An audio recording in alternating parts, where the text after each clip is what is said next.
kau hanya memikirkan satu peraturan penting? Kenapa kau lakukan hari ini kalau kau bisa melakukannya besok? Few moments later.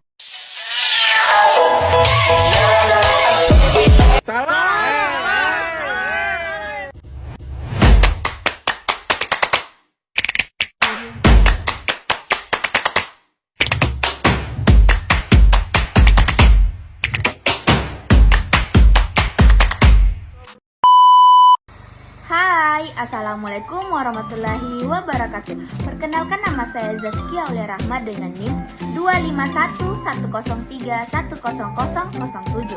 Saya dari Prodi Bimbingan dan Konseling Islam Universitas Islam Negeri Palopo.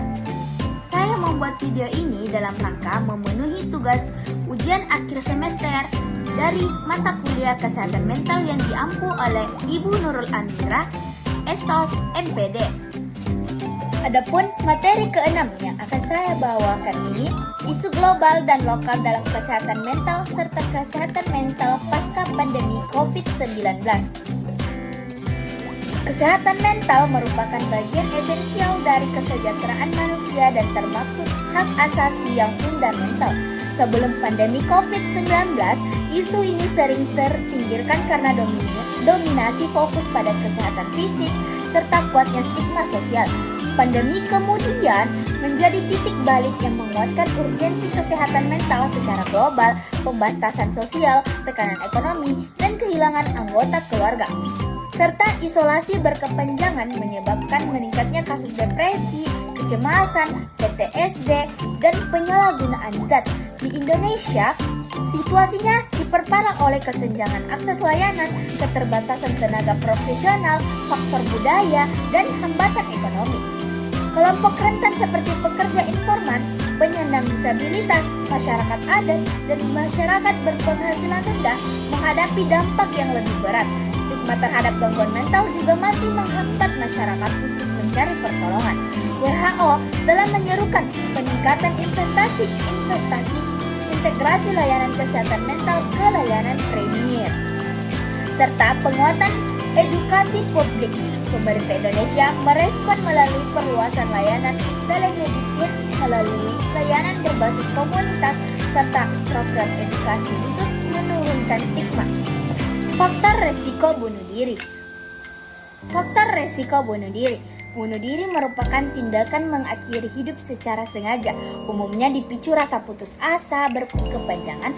Faktor risiko utamanya itu meliputi gangguan kesehatan mental, termasuk depresi, gangguan bipolar, skizofrenia, dan gangguan kecemasan yang meningkatkan pikiran bunuh diri. Yang kedua, masalah dan konflik keluarga. Konflik kronis, relasi tidak sportif, atau kurangnya kepedulian keluarga meningkatkan resiko bunuh diri ini. Yang ketiga, isolasi sosial dan kesepian. Kurangnya dukungan sosial memicu rasa terasingkan dan tidak bernilai pada diri seseorang. Yang keempat, trauma dan pengalaman hidup berat. Trauma masa kecil, kekerasan, pelecehan, serta PTSD berkaitan erat dengan ide bunuh diri pada seseorang. Yang kelima, masalah ekonomi dan kehilangan pekerjaan. Stres finansial dapat memunculkan rasa tidak berdaya dan putus asa atau putus harapan pada seseorang. Stigma dan diskriminasi, takut dihakimi, menjadi banyak individu tidak mencari bantuan profesional. Yang ketujuh, atau riwayat percobaan bunuh diri atau kematian bunuh diri di keluarga atau komunitas. Risiko meningkatkan secara signifikan. Adapun pencegahan bunuh diri, yakni pada pencegahan ini ada beberapa cara yang dapat diterapkan. Yang pertama, konseling berbasis terapis atau terapis realitas, di mana fokus pada perilaku adaptif untuk memenuhi kebutuhan psikologis secara sehat. Yang kedua, penguatan spiritualisme dan makna hidup, keyakinan tujuan hidup, dan dukungan komunitas religius dapat memberi daya lenting psikologis. Yang ketiga, pemantauan dan evaluasi program pencegahan, melibatkan pengukuran efektivitas intervensi, deteksi dini, dan merespon cepat. Yang keempat atau reframing realitas, mengubah cara masyarakat memandang atau memahami isu bunuh diri, terbuka jujur dan non-stigmatis. Yang kelima, pengembangan diri dan pemberdayaan psikologis, di mana pelatihan keterampilan hidup, regulasi emosi, dan peningkatan kemampuan memecahkan masalah. Tantangan dan peluang pengembangan layanan kesehatan mental. Adapun beberapa tantangan yang dihadapi, yakni yang pertama, stigma sosial masih kuat dan menghambat pencarian bantuan. Yang kedua, kekurangan tenaga profesional. Yang ketiga, ketimpangan akses antara wilayah urban dan wilayah 3T. Yang keempat, minimnya pendanaan. Yang kelima, kesenjangan literasi digital dan akses internet.